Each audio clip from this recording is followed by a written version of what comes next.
Hi everyone, this is Jathu from Property Framework, and today I want to talk about some of the questions that you need to be asking the real estate agent, especially when you're buying properties interstate and you're on the phone talking to them. So, this is really important because it gives you a quick understanding of the property and it also enables you to see if you're going to further pursue that property or not. So, what are the questions that you should be asking them? So, number one is the property still on the market? So, that's a very obvious question. The reason why we are asking that, especially in markets like Queensland and WA, it's a very heated market, and the property could be under offer within hours of it being listed. So, it's very important that you ask the agent that whether the property is still on the market. Okay, and if the agent says yes, then you go on to question number two, which is the property owner occupied or is it tenanted? If it's tenanted, are the tenants on a fixed lease or are they on a periodic lease? If they are on a fixed lease, how much rent are they paying? When does the fixed lease expire? What is the actual market market rental appraisal for this property? So these are the type of questions you need to ask so that you really understand how much rent that you can get from this property. Then the next one, why is the owner selling, or what is the motivation for the owner to sell besides price? Are they looking for something else? Sometimes they might just tell you, yes, the owner is just looking at the best price and they want the quickest settlement. So that's scenario number one. Sometimes they might tell you the owner is looking to sell, but they want an extended settlement because they're looking to move out for rent or they're looking to buy another property. So they want an extended settlement. So, scenario two.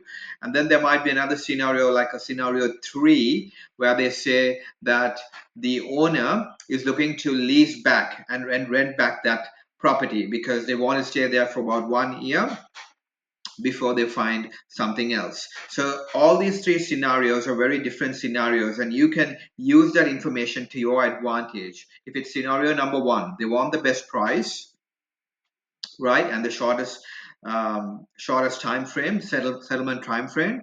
They so put in your best offer, but also try to put in conditions favorable to the owner. Like, you can put in shorter settlement time frames. You can shorten the building and pest finance clause, and that will make your offer more attractive.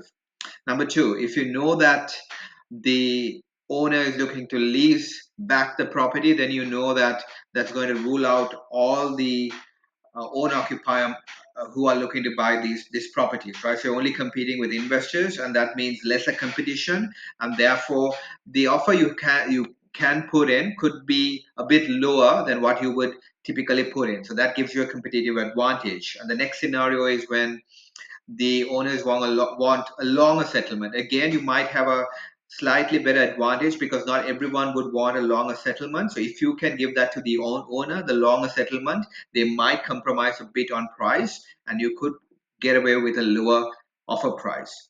So use these questions to really understand the owner's motivation so that you can place your offer accordingly. The next question that you should be asking is, does the property need any work or can it be rented out as is? Some agents are really honest and they'll give you upfront about what work that needs to be done on the property. Not everyone would give you that information though, so you'll have to do your own due diligence around that.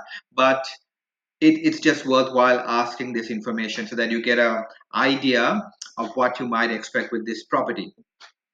The next one you could ask, and this is a very important one, is around, is are we going to expect a multiple offer scenario? Like, agents will tell you that they do have multiple offers on the property and they're not lying, because these markets, it's very common to have several offers on the property.